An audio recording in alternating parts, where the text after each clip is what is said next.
وَلَقَدْ يَسَّرْنَا الْقُرْآنَ لِلذِّكْرِ فَهَلْ مِن مُّدَّكِرٍ وَمَن يَعْشُ عَن ذِكْرِ الرَّحْمَٰنِ نُقَيِّضْ لَهُ شَيْطَانًا فَهُوَ لَهُ قَرِينٌ۔ جو رحمان کی یاد سے اندھا تغافل برتے،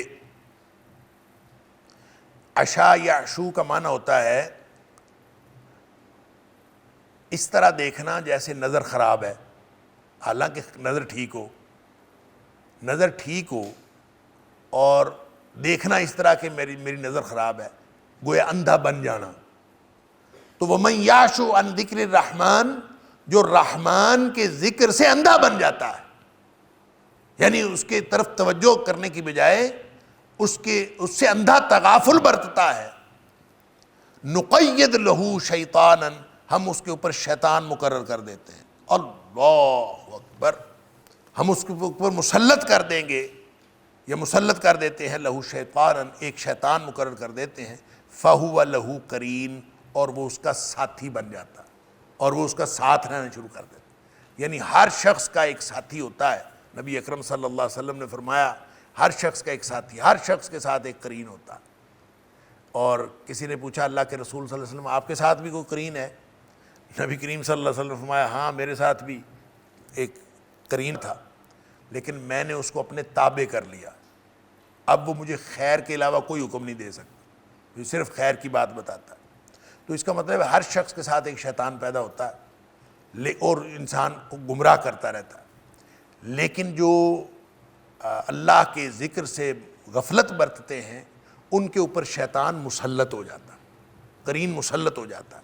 جیسے فرمایا وَالَّذِينَ يُنْفِقُونَ أَمْوَالَهُمْ رِئَاءَ النَّاسِ، سورہ نساء کے اندر فرمایا وَلَا يُؤْمِنُونَ بِاللَّهِ وَلَا بِالْيَوْمِ الْآخِرِ، جو لوگ خرچ کرتے ہیں لوگوں کو دکھاوے کے لیے اور نہ آخرت پر نہ اللہ پر ایمان رکھتے ہیں، وَمَن يَكُنُ الشَّيْطَانُ لَهُ قَرِينًا فَسَاءَ قَرِينًا، جس کا شیطان دوست بن جائے وہ ایک انتہائی برا دوست ہے، برا ساتھی ہے، جس کا شیطان ساتھی ہو جائے اس سے برا ساتھی اور کوئی نہیں۔ یا پھر فرمایا استحوذ علیہم الشیطان فانساہم ذکر اللہ، جیسے سورہ مجادلہ کے اندر فرمایا کہ منافقین کی بات کرتے ہوئے فرمایا ان کے اوپر شیطان نے قابو پا لیا ہے، شیطان نے غلبہ حاصل کر لیا۔ استحوذ علیہم الشیطان فانساہم ذکر اللہ، اور اس شیطان نے ان کو اللہ کی یاد بھلا دی ہے۔ اولئک حزب الشیطان، یہ سارے کے سارے شیطان کا گروہ ہیں۔ ان حزب الشیطان الا ان حزب الشیطان هم الخاسرون، اور جو شیطان کے گروہ ہیں، جو شیطان کے اوپر یعنی جو شیطان کا گروہ ہے وہی خسارہ پانے والا۔ لہٰذا جو قرین ہے نا اس کے اوپر بہت ڈیپینڈ کرتا ہے، اور اللہ تعالیٰ فرماتا ہے اس کا مطلب یہ ہے کہ جو شخص اللہ تعالیٰ کی یاد سے غافل نہیں ہوتا اس کو اپنے قرین کے اوپر غلبہ حاصل ہو جاتا ہے، اور جو لوگ اللہ کی یاد سے غافل ہوتے ہیں ان کے اس قرین کا غلبہ ان کے اوپر ہو جاتا ہے، اور وہ ایک برا ساتھی بن کے، جیسے فرمایا عاد و سمود کے بارے میں وَزَيَّنَ لَهُمُ الشَّيْطَانُ أَعْمَالَهُمْ، شیطان جو ہے ان کے پھر اعمال جو ہے وہ برے کر کے دکھاتا ہے، اور یعنی ان کے اعمال اچھے کر کے دکھاتا ہے، وَصَدَّهُمْ عَنِ السَّبِيلِ، اور ان کو سیدھے رستے سے روک لیتا ہے۔ اصل بات سیدھے رستے سے روکنا ہے، تو جو بھی اللہ تعالیٰ کی یاد سے غافل ہوتا ہے اس کے اوپر شیطان غلبہ حاصل کرتا جاتا ہے۔ جتنا زیادہ یعنی یہ آٹومیٹک پروسیس ہے، جس نے جتنا زیادہ اللہ کو یاد کیا وہ اتنا زیادہ شیطان کے چنگل سے نکلتا جاتا ہے، اور جو بھی اللہ کی یاد سے غفلت برتتا ہے وہ اس کے اوپر وہ اتنا زیادہ اس کے اوپر شیطان کا جو غلبہ ہے وہ حاصل ہوتا جاتا ہے۔ وَإِنَّهُمْ لَيَصُدُّونَ عَنِ السَّبِيلِ، یہ جو قرین ہیں، یہ جو شیطانی ساتھی ہیں، یہ پھر جو اصل راستے سے روکتے ہیں۔ لَيَصُدُّونَ عَنِ السَّبِيلِ، عن السبیل سے مراد اصل راستہ جو یعنی دین کا راستہ، جنت کا راستہ، اس سے روکتے ہیں۔ وَيَحْسَبُونَ أَنَّهُمْ مُهْتَدُونَ، اور یہ سمجھتے یہ رہتے ہیں کہ ہم ہدایت والے ہیں، یعنی وہ شیطان بھی یہ سمجھتے رہتے ہیں کہ ہم ہدایت والے ہیں، جو شیطان کے قبضے میں ہوتے ہیں وہ بھی یہ سمجھتے رہتے ہیں کہ ہم ہدایت والے ہیں۔ اللہ. اور جو عاد اور سمود کے بارے میں اللہ تعالیٰ نے فرمایا نا ابھی جو میں نے ذکر کیا کہ وَزَيَّنَ لَهُمُ الشَّيْطَانُ أَعْمَالَهُمْ فَصَدَّهُمْ عَنِ السَّبِيلِ وَكَانُوا مُسْتَبْصِرِينَ. اللہ تعالیٰ فرماتا ہے تھے تو بڑے سیانے لیکن شیطان کے چنگل میں پھنس گئے. جو شیطان کے قبضے میں پھنس جاتا ہے اور شیطان اس کو ان کے اعمال خوبصورت کر کے دکھاتا ہے اور اصل راستے سے روک لیتا ہے تو آدمی سمجھتا ہے شاید میری جیسا سیانا بندہ ہی کوئی نہیں. سیانا ہونے کے باوجود لوگ پھنس جاتے ہیں, بڑے بڑے سیانے شیطان کے چنگل میں پھنس جاتے ہیں. وَقَانُوا مُسْتَبْصِرِينَ. اللہ تعالیٰ فرماتا تھے بڑے وہ دیکھنے والے اور سیانے تھے لیکن وہ پھنس گئے. اللہ اکبر. حتیٰ یہاں تک کہ اذا جاءنا, جب یہ ہمارے پاس آئیں گے, یعنی دنیا میں تو یہ پھر اپنا معاملہ کرتے رہتے ہیں, شیطان ان کو پھنسا کے قبضے میں کر کے دنیا میں زندگی گزرتی رہتی ہے, اس کو وعدے دلاتے رہتے ہیں, جھوٹے وعدے کرتا رہتا ہے شیطان اور ان کو یہ بھی سمجھاتا رہتا ہے کہ تو سیدھے رستے پر ہے. حتیٰ یہاں تک کہ اذا جاءنا, جب یہ ہمارے پاس آ جاتا ہے, فوت تو ہونا ہے, مرنا تو ہے, اللہ کے پاس تو جانا ہے. قال یا لیت بینی و بینک بعد المشرقین فبئس القرین. اللہ, وہاں جا کے پھر یہ کہتا ہے اے کاش میرے اور اس کے درمیان بعد المشرقین ہوتا, دو مشرقوں کا فاصلہ ہوتا. اللہ اکبر. فبئس القرین, بہت ہی برا دوست ہے, بہت ہی برا ساتھی ہے. وہاں جا کے پتہ چلے گا کتنا برا ساتھی ہے. اور یہ کہے گا کاش میرا اس کے درمیان, یہ جو بعد المشرقین ہے نا, اس کے بارے میں عام طور پہ یہ مفسرین نے اس کی تفسیر یہی کی ہے کہ عربی میں بعد المشرقین جب استعمال ہوتا ہے نا تو اس سے مراد مشرق اور مغرب ہے. بعد المشرقین لفظ تو مشرق ایک سے ہے, دو مشرق, لیکن اس سے مراد مشرق اور مغرب ہے. یہ ایسے ہی ہے جیسے حضرت ابوبکر صدیق اور حضرت عمر کو عمرین کہہ دیا جاتا ہے. عمرین, حالانکہ ایک عمر ہے ایک ابوبکر صدیق, اور ان کو اس طرح سے کہہ دیا جاتا ہے. یہ عام طور پہ عربی محاورے میں استعمال ہوتا ہے. وَلَقَدْ يَسَّرْنَا الْقُرْآنَ لِلذِّكْرِ فَهَلْ مِن مُدَّكِرٍ. وَلَقَدْ يَسَّرْنَا الْقُرْآنَ لِلذِّكْرِ فَهَلْ مِن مُدَّكِرٍ. لہذا بعد المشرقین کا مطلب ہوگا مشرق اور مغرب کا فاصلہ. یعنی یہ وہاں جا کے اللہ تعالیٰ سے یہ دعا کریں گے کہ کاش ہمارا مشرق اور مغرب جیسا جتنا فاصلہ آپس میں ہو اور یہ جو برا ساتھی ہے یہ ہمارے قریب نہ ہو. وہاں جا کے یہ حسرت کریں گے. اور دوسرا معنی اس کا یہ بھی ہے کہ مشرقین جو ہے اللہ تعالیٰ نے سورہ الرحمن میں فرمایا رب المشرقین و رب المغربین, کہ اللہ جو ہے دو مشرقوں کا رب ہے اور دو مغربوں کا رب ہے. تو اس سے یہ سمجھ آتی ہے کہ آپ سردیوں میں دیکھیں تو سورج کسی اور جگہ سے نکلتا ہے, گرمیوں میں دیکھیں تو کسی اور جگہ سے نکلتا ہے. اور پھر اسی طرح سورہ صافات میں اللہ کریم نے اور مختلف جگہوں پہ رب المشارق بھی فرمایا. اللہ مشرقوں کا رب ہے, یعنی کئی مشرق ہیں. تو اس کا مطلب یہ ہے کہ وہ جو ایکسٹریم مشرق ہے جو سردیوں میں ہوتا ہے اور ایکسٹریم مشرق جو گرمیوں میں ہوتا ہے, اس کے درمیان میں بھی بہت سارے مشرق ہیں. سورج یہاں سے نکلتا ہے, پھر یہاں سے نکلتا ہے, پھر یہاں سے نکلتا ہے, سفر کرتے کرتے کرتے کرتے وہاں پہنچتا ہے. لیکن بہرحال اس مشرق کا اور اس مشرق کا آپس میں بہت فاصلہ ہوتا ہے. اس کو بعد المشرقین بھی کہیں, بعد المشرقین بھی کہیں تو بھی یہ بہت فاصلہ ہے. اصل میں ان کی حسرت کی بات کہی گئی ہے کہ وہ حسرت کہیں گے کہ بہت فاصلہ ہمارا ہو جائے. فبئس القرین, یہ بہت برا ساتھی ہے, بدترین ساتھی ہے. اللہ تعالیٰ فرمائے گے وَلَن يَنفَعَكُمُ الْيَوْمَ إِذ ظَلَمْتُمْ أَنَّكُمْ فِي الْعَذَابِ مُشْتَرِكُونَ. ان کو یہ کہا جائے گا کہ وَلَن يَنفَعَكُمُ الْيَوْمَ, آج تمہیں کوئی چیز فائدہ نہیں دے گی. وَلَن يَنفَعَكُمُ الْيَوْمَ, آج تمہیں کوئی چیز فائدہ نہیں دے گی. اِذ ظَلَمْتُمْ, جب تم نے ظلم کیا, انکم فی العذاب مشترکون، یعنی ظالم تم بن کے یہاں آئے ہو، تو ظلم کرنے والے بن کے آئے ہو، تم نے ظلم کیا ہے، لہٰذا یہاں کوئی چیز فائدہ نہیں دے گی۔ انکم فی العذاب مشترکون، تم بھی اور تمہارا برا ساتھی بھی سارے عذاب میں مشترک ہو گئے، سارے برابر ہو گئے عذاب کے اندر۔ اللہ اکبر۔ افانت تسمع الصم او تهدی العمی ومن کان فی ضلال مبین، کیا پھر آپ بہرے کو سنا سکتے ہیں، او تهدی العمی، یا پھر اندھے کو راستہ دکھا سکتے ہیں، ومن کان فی ضلال مبین، اور وہ جو کھلی گمراہی میں ہو بھی کھلی گمراہی میں، ہو بھی اندھا اور ہو بھی بہرا، اس کو کیسے سمجھائیں گے؟ دوسری جگہ پہ اللہ تعالیٰ نے فرمایا انک لا تسمع الموتى، سورہ نمل کے اندر، ولا تسمع الصم الدعاء اذا ولوا مدبرین، اندھا ہو اور بہرا ہو اور جا رہا ہو، پیٹھ پھیر کے جا رہا ہے، آپ دور ہیں، آپ نے اس کو بلانا ہے تو کیسے بلائیں گے؟ یعنی نہ تو آواز سنتا ہے، نہ آپ کا کوئی اشارہ دیکھتا ہے۔ تو یہ مردے کی اور اندھے کی اور جو بہرے کی جو مثال ہے، یہ اللہ تعالیٰ نے کافروں کی مثال دی ہے کہ یہ مردے ہیں اور یہ بہرے ہیں اور یہ اندھے ہیں۔ صم بکم عمی فہم لا یرجعون، جیسے سورہ بقرہ میں فرمایا تھا اندھے بہرے اور گونگے ہیں، یہ واپس نہیں آئیں گے۔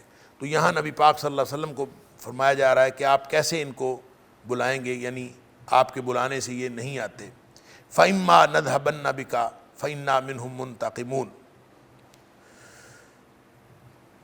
فَإِمَّا نَذْهَبَنَّ بِكَ، اگر ہم آپ کو لے جائیں، وفات ہو جائے نبی پاک صلی اللہ علیہ وسلم، پس اگر ہم لے جائیں آپ کو۔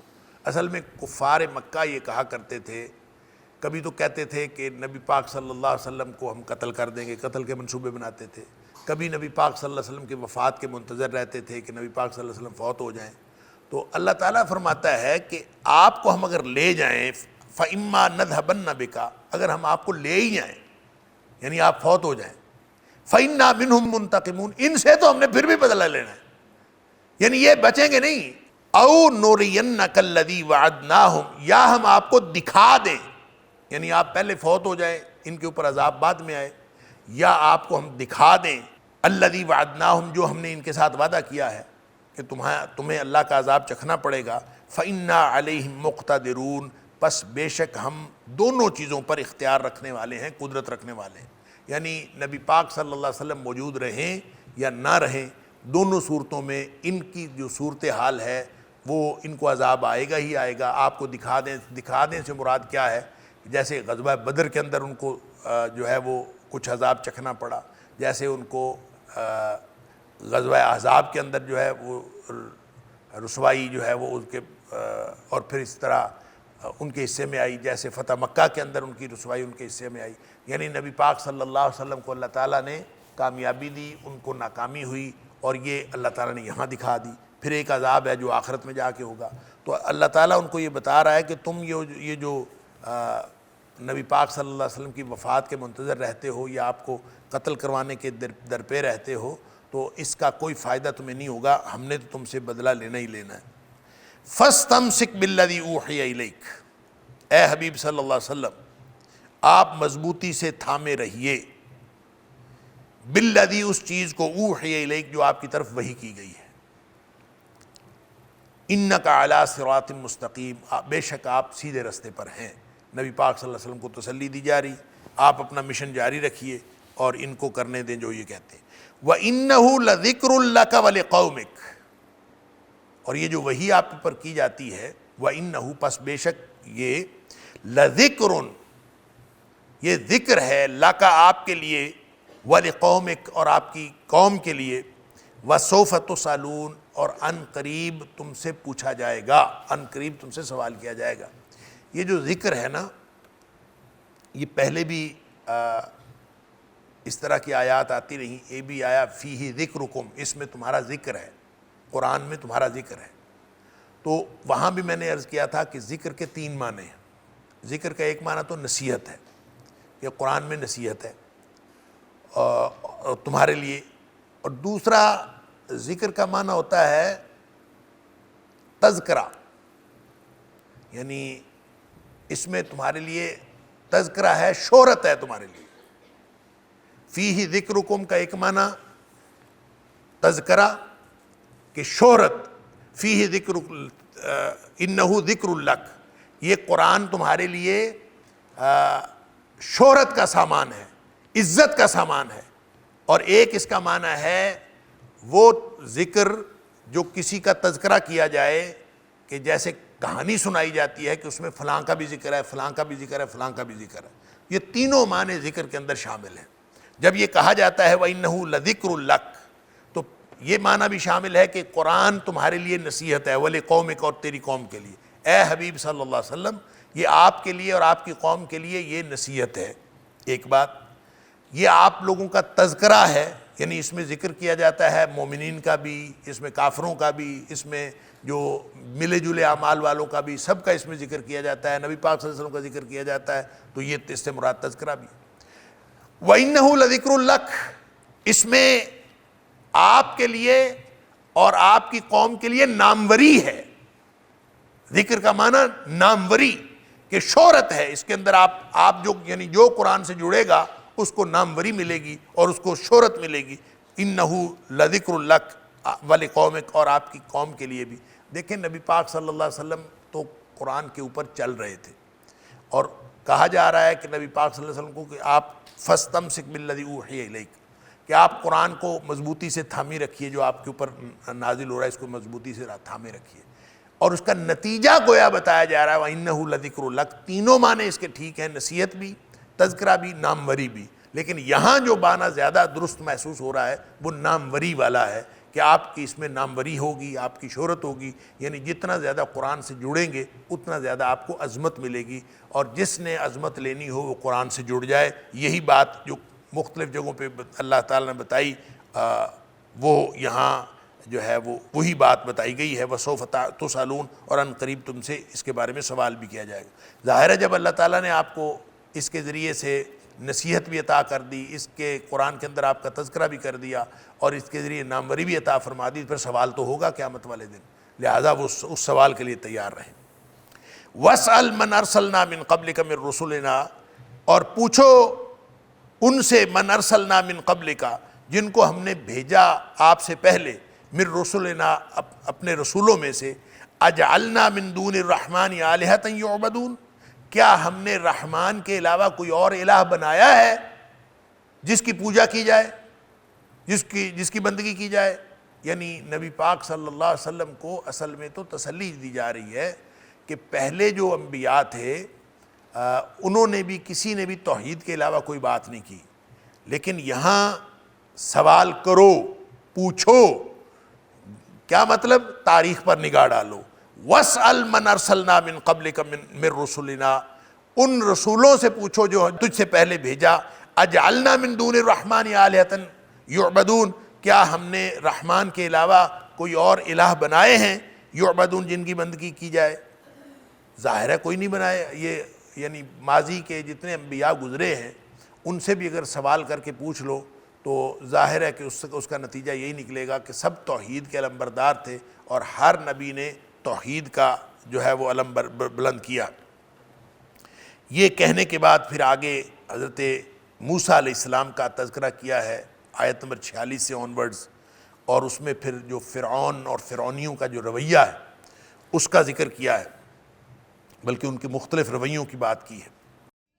وَلَقَدْ يَسَّرْنَا الْقُرْآنَ لِلذِّكْرِ فَهَلْ مِن مُّدَّكِرٍ وَلَقَدْ يَسَّرْنَا الْقُرْآنَ لِلذِّكْرِ فَهَلْ مِن مُّدَّكِرٍ.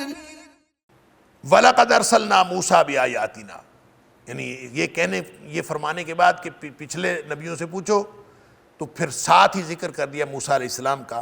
وَلَقَدْ أَرْسَلْنَا مُوسَىٰ بِآيَاتِنَا، اور یقیناً ہم نے بھیجا تھا موسیٰ علیہ السلام کو اپنی نشانیوں کے ساتھ. الی فرعون، فرعون کی طرف، و ملئہ اور اس کے سرداروں کی طرف، فقال انی رسول رب العالمین، موسیٰ علیہ السلام نے جا کے اعلان فرمایا تھا کہ انی رسول رب العالمین، میں تمام جہانوں کے رب کا بھیجا ہوا ہوں۔ فلما جاءہم بآیاتنا، بس جب وہ ان کے پاس آیا اپنی ہماری نشانیوں کے ساتھ، اذا ہم منہا یضحکون، تب وہ اس کو دیکھ کر ہنسنے لگے، یعنی مذاق اڑانے لگے۔ یعنی حضرت موسیٰ علیہ السلام جو نشانیاں لے کر آئے تھے وہ کوئی ایک نشانی نہیں تھی، کئی نشانیاں تھیں۔ یہ جو ید بیضا ہے، یا عصا سانپ بن جاتا تھا، یا آپ کا ہاتھ جو ہے وہ چمکتا ہوا نکلتا تھا، یہ دو بڑی نشانیاں تھیں۔ اس کے علاوہ چھوٹی بڑی اور بہت ساری نشانیاں تھیں، جس کا ذکر اللہ تعالیٰ نے فرمایا کہ سورہ اعراف کے اندر، کہ کبھی ان کے اوپر ان کے پاس جو ہے وہ مینڈکوں کی نشانی آ جاتی تھی، مینڈکوں کا عذاب، کبھی خون کا عذاب، کبھی کسی چیز کا عذاب، اور مختلف قسم کے عذاب، یہ نشانیاں ایک سے ایک بڑھ کر نشانیاں آتی تھی۔ تو اللہ تعالیٰ فرماتا ہے فلما جاءہم بآیاتنا، جب آیا میرا رسول یعنی حضرت موسیٰ علیہ السلام ان کے پاس ہماری نشانیوں کے ساتھ، اذا ہم منہا یضحکون، تب وہ اس سے ہنسنے لگے، ہنستے تھے۔ وما نریہم من آیۃ الا ہی اکبر من اختہا، نہیں ہم نے دکھائی ان کو کوئی نشانیاں الا مگر ہی اکبر من اختہا، جو بھی کوئی نشانی ہم نے ان کو دکھائی وہ اس کی اپنی دوسری نشانی سے بڑی تھی۔ من اختہا سے مطلب اپنی بہن سے، اپنی جو دوسری نشانی تھی اس سے وہ بڑی تھی۔ ہر نئی آنے والی نشانی وہ پچھلی سے بڑی تھی۔ اللہ تعالیٰ فرماتا ہے وما نریہم من آیۃ، ہم نہیں دکھائی ان کو کوئی نشانی الا مگر ہی اکبر من اختہا، یہ اپنی جو بہن یعنی اس کی جو مثال دوسری نشانی تھی اس سے وہ زیادہ بڑی تھی۔ وَأَخَذْنَاهُمْ بِالْعَذَابِ لَعَلَّهُمْ يَرْجِعُونَ، اور ہم نے ان کو عذاب میں پکڑ لیا، لعلہم یرجعون، تاکہ وہ واپس آ جائے۔ اس عذاب سے مراد وہ سزا ہے یا وہ عذاب ہے جو ان کو دنیا کی زندگی میں نشانی کے طور پر آتا تھا۔ مثلاً یہ جو میں نے عرض کیا 9 نشانیاں تھیں، اور اس میں مینڈک تھے، اس میں خون تھا، اس میں ٹڈیاں تھیں، اور مختلف قسم کی نشانیاں تھیں۔ تو یہ نشانیاں جب آتی تھیں تو اس لیے آتی تھی لعلہم یرجعون، تاکہ یہ واپس لوٹ آئیں۔ تو جب ان کو نشانیاں دکھائی جاتی وقالو، تو وہ آگے سے ہی کہتے یا ایھا الساحر، حضرت موسیٰ علیہ السلام کہتے اے جادوگر، ادع لنا ربک، یا ایھا الساحر ادع لنا ربک، اے جادوگر تو اپنے رب سے دعا کر، بما عہد عندک، جو تیرے ساتھ تیرے رب نے وعدہ کیا ہے اس کے ذریعے سے تو دعا کر، اننا لمہتدون، یعنی تو دعا کر یہ نشانیاں ختم ہو جائیں، یہ عذاب ختم ہو جائے۔ جب بھی ان کے اوپر کوئی عذاب آتا تھا تو وہ دعا کرواتے تھے حضرت موسیٰ علیہ السلام سے، اور ان کو کہتے تھے کہ آپ یہ دعا کریں یہ عذاب ٹل جائے تو اننا لمہتدون، تو ہم سارے کے سارے ہدایت پانے والے بن جائیں گے۔ فلما کشفنا عنہم العذاب، پس جب ہم دور کر دیتے تھے ان کا عذاب، اذا ہم ینکثون، تو اس وقت وہ عہد توڑ دیتے تھے۔ یہ ہمیشہ ہی ان کا طریقہ یہی رہا، فرعونیوں کا یہی رویہ رہا۔ موسیٰ علیہ السلام سے دعا کراتے تھے، اور دعا کرانے کے بعد پھر جو ہے وہ بعد میں وہ پھر وعدہ توڑ دیتے تھے۔ اچھا، یہاں پہ ایک سوال ہے کہ موسیٰ علیہ السلام کو انہوں نے کہا یا ایھا الساحر، یہ کیوں کہا؟ تو اس کے 2 جواب، بلکہ کئی جواب مفسرین نے دیے ہیں، تو زیادہ پرومیننٹ 2 باتیں ہیں۔ ایک بات تو یہ ہے کہ اس دور میں چونکہ جادوگروں کو ہی علماء سمجھا جاتا تھا، وہ جادوگری کا دور تھا، اور جادوگروں کو بڑے بڑے علماء سمجھا جاتا تھا، لہٰذا انہوں نے حضرت موسیٰ علیہ السلام کو یا ایھا الساحر کہہ کے اپنی طرف سے تکریم دی کہ آپ جو ہیں وہ بڑے عالموں میں سے ہیں، بڑے جاننے والوں میں سے ہیں، تو آپ بھی اللہ سے دعا کریں۔ گویا اپنے اس دور کی جو بھی اسلوب تھا، اس اسلوب میں انہوں نے حضرت موسیٰ علیہ السلام کو اس طرح پکارا۔ تو دوسری بات یہ ہے کہ حضرت موسیٰ علیہ السلام کو یہ تکریم نہیں دی انہوں نے، حضرت موسیٰ علیہ السلام کو کہا تو انہوں نے ایسے ہی کہ جیسے موسیٰ کہہ کے پکارا ہوگا، کہ موسیٰ علیہ السلام کہہ کے پکارا، لیکن چونکہ وہ موسیٰ علیہ السلام کو جادوگر سمجھتے تھے، اس لیے اللہ کریم نے اس کو بیان اس طرح سے کیا ہے کہ وہ موسیٰ علیہ السلام کو جادوگر سمجھتے تھے، اس لیے انہوں نے موسیٰ علیہ السلام کو یہ کہا یا ایھا الساحر، یعنی کہا تو موسیٰ ہی کہا تھا، یعنی موسیٰ علیہ السلام کو یا موسیٰ کہہ کے پکارا، لیکن چونکہ وہ حضرت موسیٰ علیہ السلام کو جادوگر سمجھتے تھے، اس لیے اللہ تعالیٰ نے اس کی انٹرپریٹیشن اس طرح سے کی ہے کہ انہوں نے حضرت موسیٰ علیہ السلام کو جادوگر بھی سمجھا اور ساتھ یہ کہا کہ دعا بھی کریں۔ دونوں باتیں انہوں نے ساتھ ساتھ ملائیں۔ حضرت موسیٰ علیہ السلام کی یعنی گویا ہرزہ سرائی اس میں ہے، حضرت موسیٰ علیہ السلام کی شان میں توہین ہے کہ ان کو ساحر کہا، تو بہرحال ساحر بھی کہا، ساتھ کہا دعا بھی کریں، یہ دونوں باتیں سمجھتے تھے۔ اور جب دعا کر دی فلما کشفنا عنہم العذاب، عذاب ختم ہو گیا، اذا ہم ینکثون، پھر توڑ دیتے تھے۔ ونادى فرعون في قومه قال يا قوم أليس لي ملك مصر وهذه الأنهار تجري من تحتي أفلا تبصرون۔ اللہ اکبر۔ فرعون نے اپنی قوم کے ساتھ خطاب کیا، ونادى فرعون في قومه، فرعون بولا، اس نے ایک پکاری، خطاب کیا۔ فرعون فی قومہ، اپنی قوم میں کیا خطاب کیا؟ قال یا قوم، کہا اے میری قوم، الیس لی ملک مصر، کیا یہ میرے پاس مصر کا پورا ملک، بادشاہت میری نہیں ہے؟ یعنی پورے ملک مصر پر میری بادشاہت نہیں ہے؟ وَهَذِهِ الْأَنْهَارِ، اور یہ جو نہریں بہتی ہیں اور یہ جو دریا بہتے ہیں، تجری من تحتی، یہ میرے نیچے بہتے ہیں، میرے حکم سے بہتے ہیں، دریا میرے حکم سے بہتے ہیں، پورے مصر کے اوپر بادشاہت میری ہے۔ افلا تبصرون، کیا تم دیکھتے نہیں؟ یعنی اپنی قوم کو اپنے سچا ہونے کی جو دلیلیں اس نے دی ہیں، اس دلیل میں یہ سب سے بڑی دلیل تھی کہ میری بادشاہی ہے سارے مصر کے اوپر، اور اس کے اوپر جو دریا بہتے ہیں وہ بھی میرے حکم سے بہتے ہیں۔ اللہ اکبر۔ ام انا خیر من ھذا الذی، کیا میں بہتر نہیں ہوں اس شخص سے، ہوا مہین، جو کمتر ہے، یعنی حضرت موسیٰ علیہ السلام کو اس نے کمتر کہا۔ ولا یکاد یبین، اور یہ اس کی بات بھی سمجھ میں نہیں آتی، یعنی اس کی بات جو ہے یہ واضح نہیں کر پاتا، کمتر بھی ہے، بات بھی واضح نہیں کر۔ اب یہ تقابل کر رہا ہے وہ اپنا اور موسیٰ علیہ السلام کا، اور اپنی قوم کو سمجھا رہا ہے کہ یہ دیکھیں میرے پاس ملک مصر کی بادشاہی ہے، دریا میرے حکم سے بہتے ہیں، سارا کچھ میرے پاس ہے، اور یہ میرے مقابلے میں کون ہے؟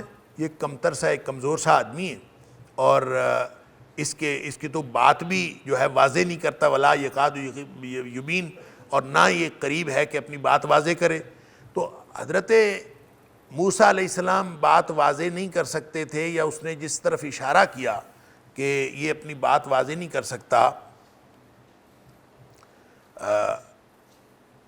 یعنی ولا یکاد، نہیں قریب کہ یبین اپنی بات واضح کرے، یہ اس نے اکثر مفسرین لکھا ہے کہ یہ موسیٰ علیہ السلام کی جو لکنت تھی نا زبان میں، اس کی طرف اشارہ ہے کہ یہ تو بات بھی ٹھیک نہیں کر سکتا، تو میں دیکھو اتنا شاندار خطاب کرتا ہوں، اور میرے پاس بادشاہت بھی ہے، سب کچھ ہے، میں تگڑا آدمی ہوں، یہ کمتر ہے۔ بہرحال اس نے ایک کیا موازنہ، تو اس سے مراد لکنت ہے۔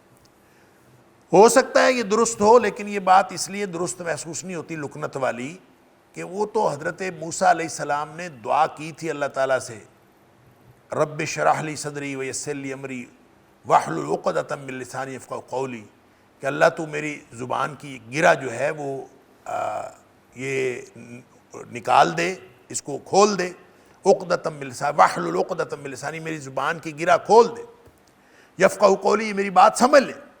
تو اللہ تعالیٰ نے حضرت موسیٰ علیہ السلام کی یہ دعا قبول کر لی تھی، جہاں حضرت موسیٰ علیہ السلام نے یہ بھی دعا کی کہ میرے بھائی ہارون کو میرے ساتھ میرا بوجھ اٹھانے والا بنا دے، میرا مددگار بنا دے، وہ بھی دعا قبول ہو گئی حضرت ہارون۔ لیکن کسی بھی جگہ پورے قرآن میں حضرت موسیٰ علیہ السلام کے کئی خطابات کا ذکر ہے، اور کئی مناظروں کا ذکر ہے، فرعون کے ساتھ مناظروں کا ذکر ہے، اور کسی بھی جگہ حضرت موسیٰ علیہ السلام نے یہ نہیں کہا کہ مجھ سے تو بولا نہیں جاتا، چل ہارون تو بول، کسی جگہ ایسا نہیں ہوا۔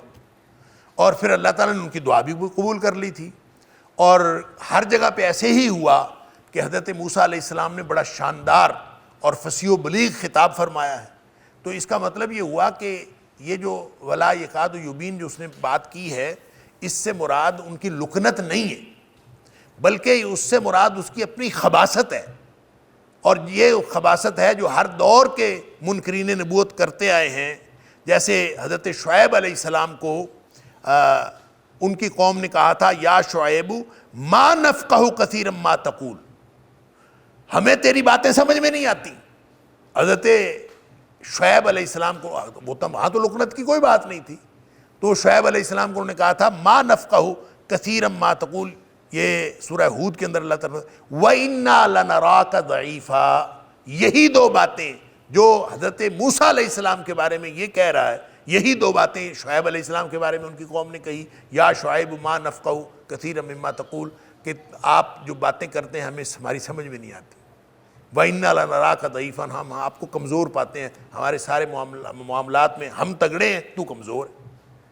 یہی دو باتیں اس نے کہیں کہ آپ کی بات ہماری سمجھ میں نہیں آتی، نہ تو واضح کر کے بات کر سکتا ہے اور ہے بھی تو کمزور اور کمتر۔ اس کا مطلب ہے کہ اس کی فرعون کی اپنی خباثت تھی، حضرت موسیٰ علیہ السلام کے کلام میں کوئی ایسی عدم وضاحت والی بات نہیں تھی۔ حضرت موسیٰ علیہ السلام بہت واضح بات کرتے تھے، اور حضرت موسیٰ علیہ السلام نے جتنی بھی بات کی وہ ان کی سمجھ میں آنے والی تھی، لیکن فرعون کی اپنی خباثت تھی کہ وہ ایک حقارت کی نظر سے وہ حضرت موسیٰ علیہ السلام کی بات کو دیکھ رہا تھا، اور اس نے اسی نقطہ نظر سے کہا کہ آپ کی تو بات بھی سمجھ میں نہیں آتی اور آپ کمتر ہیں۔ وقت ہو گیا، اللہ تعالیٰ مجھے اور آپ کو ہم سب کو قرآن سمجھنے اور عمل کرنے کی توفیق عطا فرمائے۔ وآخر دعوانا ان الحمدللہ رب العالمین۔ إن هذا القرآن يهدي للتي هي أقوم ويبشر المؤمنين الذين يعملون الصالحات أن لهم أجرا كبيرا